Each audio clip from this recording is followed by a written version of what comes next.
In World War II, the large-scale, relentless bombing operations of American air forces gave the world convincing proof of the destructive power of our aircraft. But even while we were showering devastation upon the enemy, our huge bomber fleets were on their way to becoming obsolete. In 1944, a year before the war ended, a new and mighty weapon was in the most crucial phase of its development.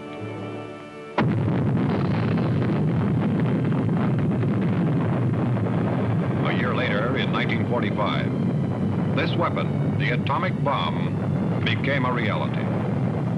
A great new force had come into being, one that brought World War II to an abrupt halt, one that was destined to change the whole character of warfare in the future. Much remained to be learned, however, about this newest and most deadly of weapons.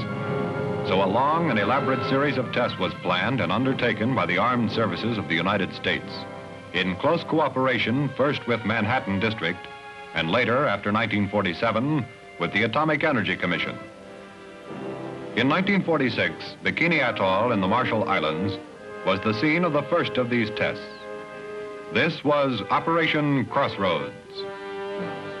These islands in the Pacific, Bikini, Kwajalein, and Eniwetok, were chosen because no populated areas would be put in danger and because there was an ideal place in which to assemble the 93 naval vessels that were to form the target.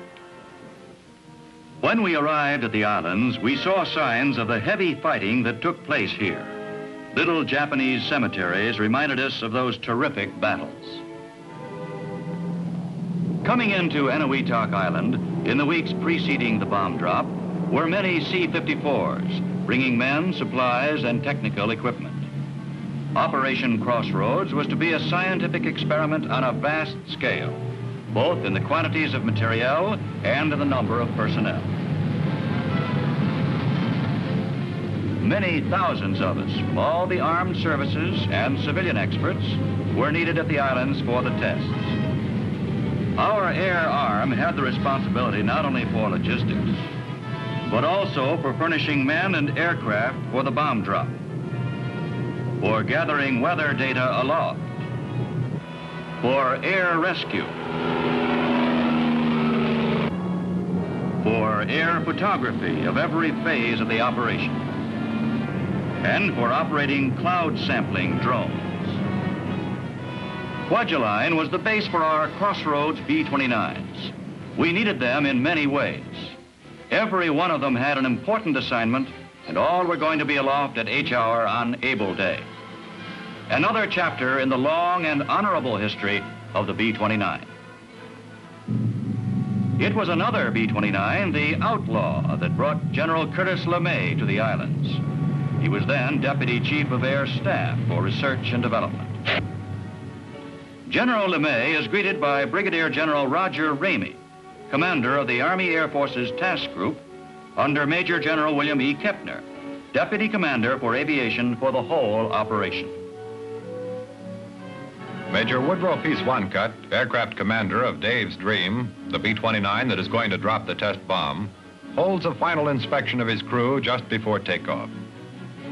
Dave's Dream takes off on an historic mission to drop the first atomic bomb directed against naval vessels. Aboard USS Mount McKinley, 14 miles from the target area, Vice Admiral William Blandy, in charge of the entire operation as commander of Task Force 1, and his staff are waiting for H-hour, the big moment when the bomb will fall.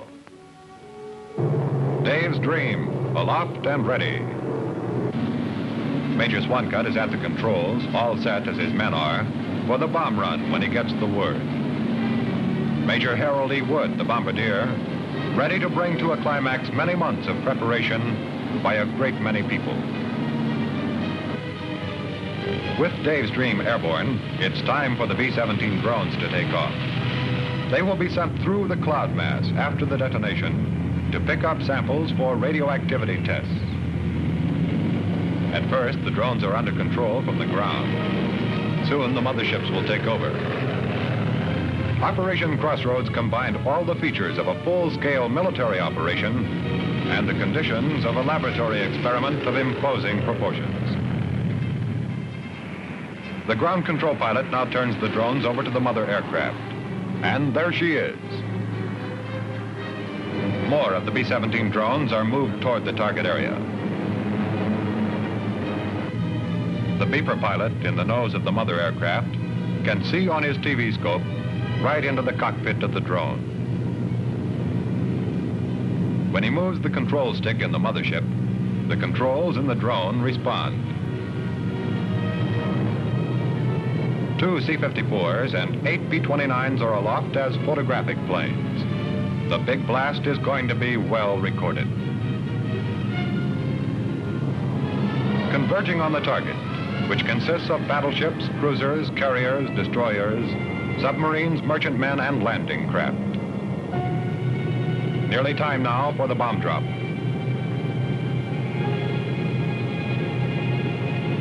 A naval craft miles away, a wise precaution.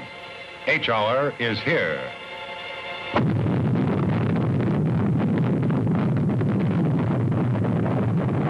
This is the first controlled and fully observed test of an atomic weapon dropped on a military target.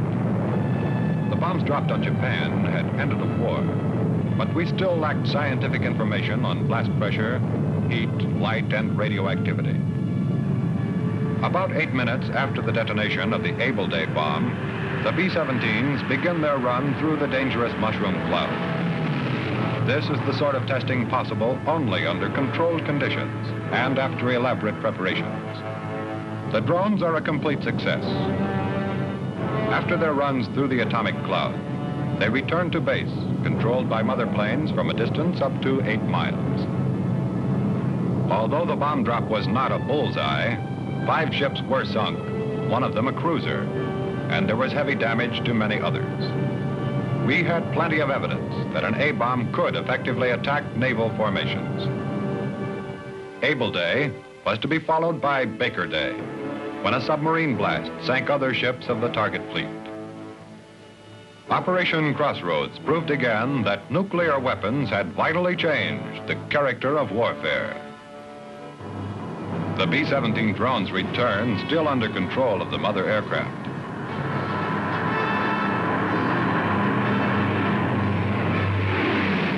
The ground control pilot takes over.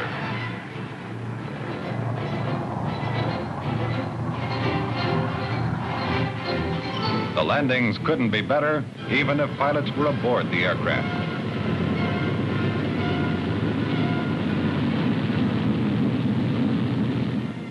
The radiological crew gingerly takes over the task of removing the contamination filters. These samples will reveal the exact gamma ray and neutron measurements within the atomic cloud. The filters are placed in lead shipping containers to be sent stateside to Los Alamos and other scientific laboratories for analysis and study. Any aircraft that had been in or near an atomic cloud will carry away some contamination. A washing down method was developed which makes the cloud sampling aircraft safe and ready for service within 24 hours. Work went forward to convert these barren islands into a fully equipped military installation, with barracks, mess halls, observation posts, runways, a chapel, recreation facilities, and maintenance shops. Because before long, there were to be other A-bomb tests here. Operation Sandstone in 1948, and Operation Greenhouse in 1951. Also, from 1951 on, for those of us who worked on the new A-bomb testing range in Nevada, another important program was in progress. We decided to find out what the effect of atomic bombs on grounded aircraft would be. So a number of airplanes, some of them obsolete, others of the latest types, were set up in the target area at various angles to the blast point. Test buildings were targets too, some of them of sturdy construction. Aboard a C-54, a group of flight surgeon volunteers are about to test their visual reaction to the actual flare of an atomic blast, because it is important to learn the effect of terrifically brilliant atomic light on the eyes of aircraft crews.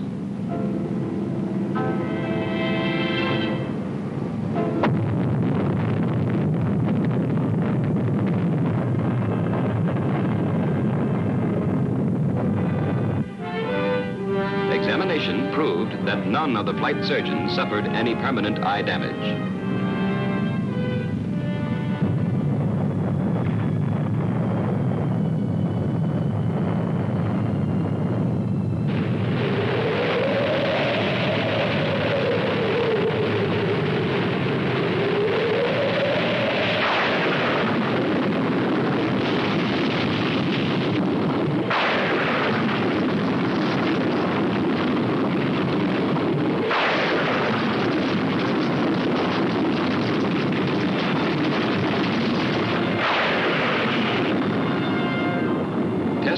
test, we in the Air Force increased our knowledge of the new and fearsome weapon. And even while these tests continued, with improved and more powerful A-bombs, a new development of vast importance was in progress.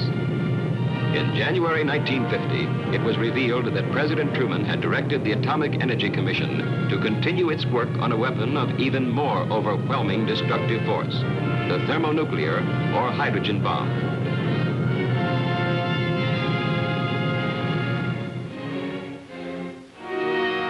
Thus, it happened that after years of intensified effort by our scientists, the most terrible of all the weapons that man has ever built, the H-bomb, was detonated at Eniwetok.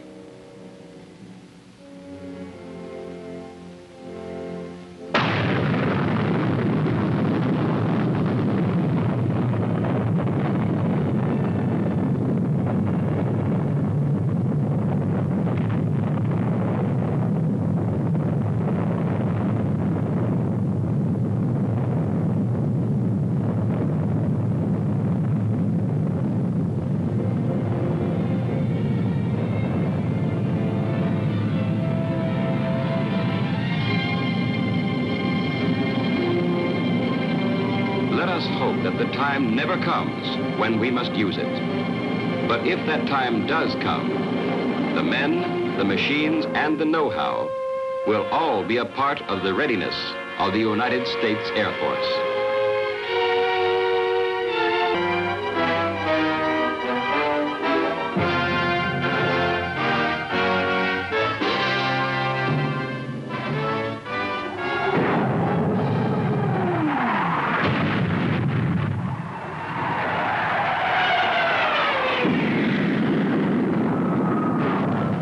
This is tactical air firepower.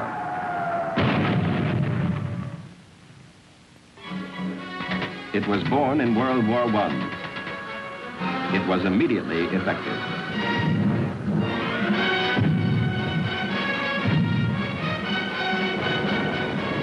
"1,500 aircraft were used against the German Army and Air Force in the San Miguel salient. This unique use of tactical air firepower was devastating. 16,000 Germans surrendered, and the salient was destroyed as an enemy strong point.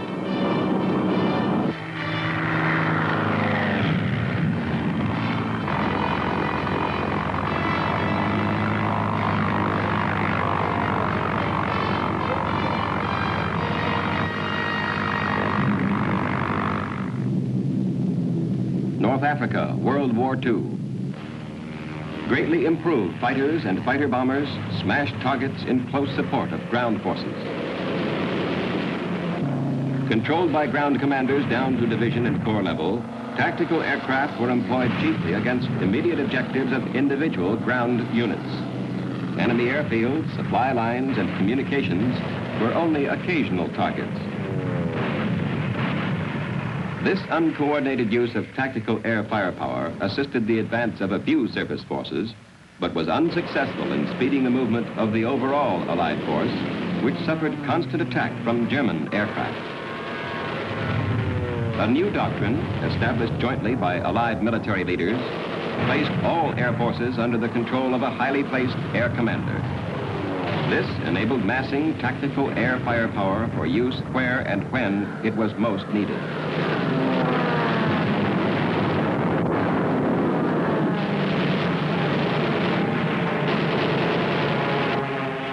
Enemy aircraft were destroyed in the air.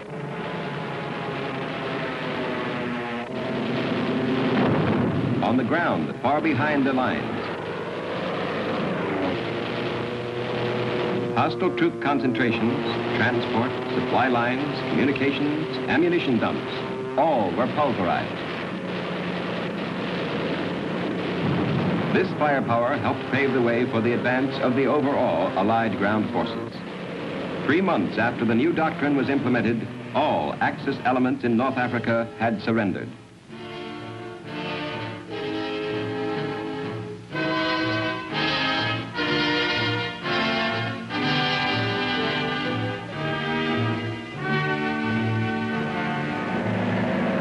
The new doctrine was further proved in Sicily and Italy. Pre-invasion bombing and strafing destroyed or drove out 50% of Axis aircraft, providing air superiority before the invasion by ground forces. Tactical air firepower was further used to isolate the battlefield and in close air support of ground operations.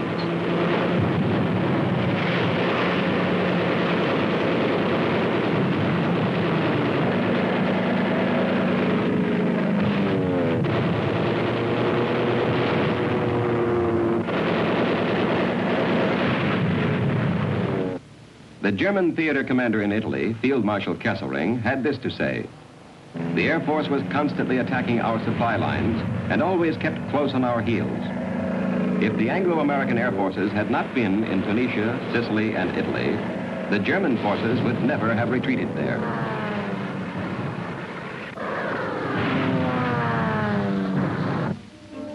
The British commander, General Montgomery, said of the new doctrine, "If air is placed under ground command, the battle will be lost. The greatest asset of air power is its flexibility." General von Senger, commander of the German 14th Corps in Italy, spoke of his retreat across the Po River. "We lost all our equipment," he said. "North of the river, we were no longer an army." General Mark Clark, 5th Army commander, said, "The effective air support given us will go down in history as a classic example of the competent employment of air power in the close support of ground forces." In Western Europe, massive tactical air firepower used in conjunction with ground forces in interdiction and air superiority effectively furthered the overall war effort. From D-Day to the German surrender, almost 11,000 enemy aircraft were destroyed.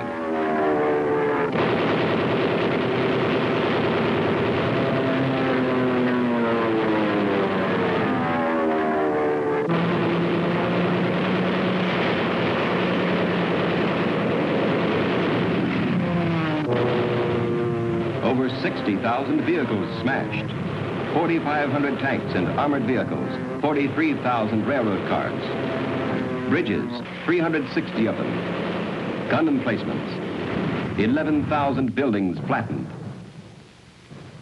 From 1943 on, the greatest single cause of enemy armed forces casualties was air firepower. Leading the list of air-inflicted casualties, strafing, not bombing. An outstanding example of command and control of tactical air firepower was the covering of General Patton's 3rd Army right flank.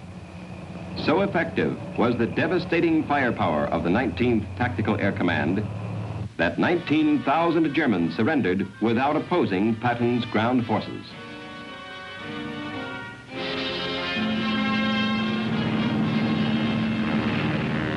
The Pacific War was conducted under the same doctrine of centrally controlled air forces. Attacks on Japanese airfields in New Guinea,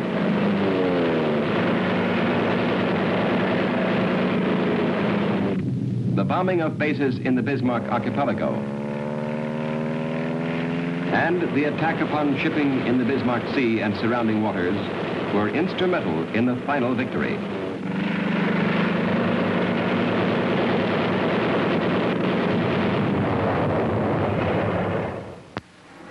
The Korean War clearly emphasized that the element of speed was to play an important role in further tactical operations. Speed became necessary to survive not only enemy air fighters, but enemy ground defenses as well. Conventional fighters like the P-51 suffered higher losses because of enemy ground fire while performing the close support mission than jet aircraft with their greater speed, range, and payload. Speed was an important part of the jet fighter's armor. In initial stages and prior to the Incheon and Munsan landings, air superiority was attained and held, while close air support prevented the complete destruction of outnumbered ground forces during their withdrawal to the Pusan area of operations. The late General Walton Walker, who lost his life while commanding the 8th Army and the United Nations forces in Korea, said, "No commander ever had better air support than has been furnished by the 5th Air Force. If it had not been for the air support we received, we would not have been able to stay in Korea." Later, when the front lines became static, emphasis shifted to interdiction.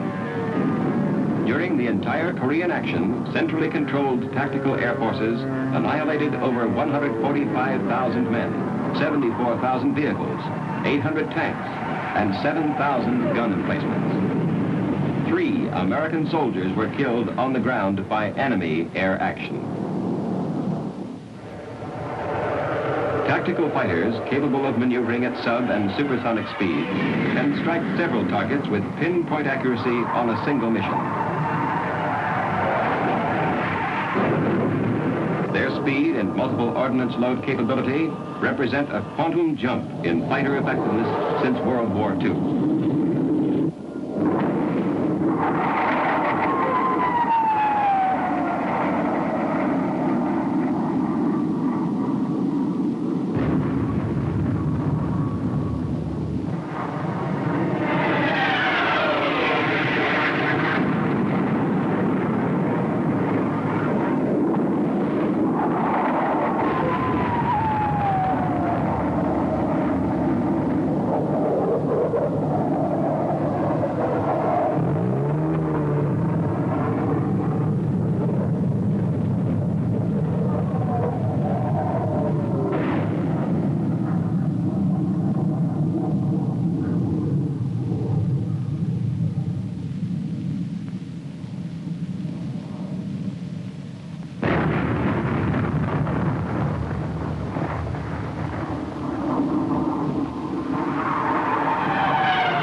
Reconnaissance, add the RF-101, the aircraft that played such an important role in the Cuban crisis.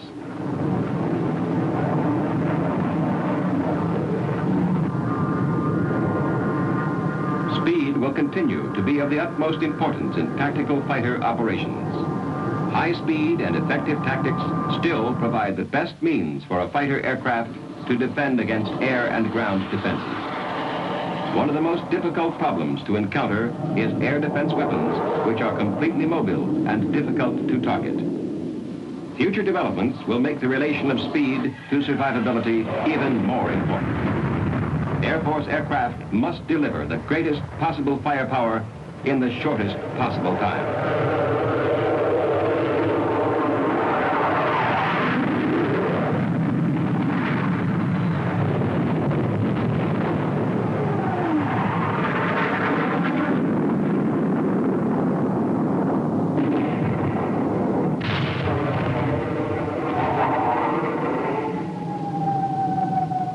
Today, the tactical air forces of the United States stand ready to tailor their ability, organization, experience, and firepower to the specific requirements of any condition or scale of warfare anywhere in the world.